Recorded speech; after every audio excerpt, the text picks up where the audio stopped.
Halo sedulur-dulur Kebumen dan sekitarnya, diberitahukan ini dampak angin dan hujan deras kemarin ya.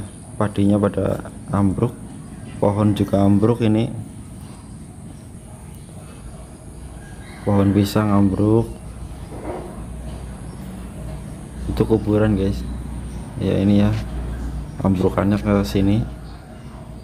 Itu pohon tumbang lumayan gede ya, ada 2 pohon dan menimpa pohon kelapa, juga menimpa ke rumah itu ya, pojokan ya. Anginnya lumayan dahsyat kemarin sore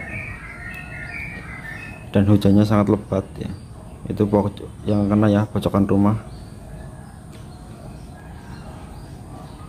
Di situ juga ada ini pohon melinjo, dan itu pohon laban ya.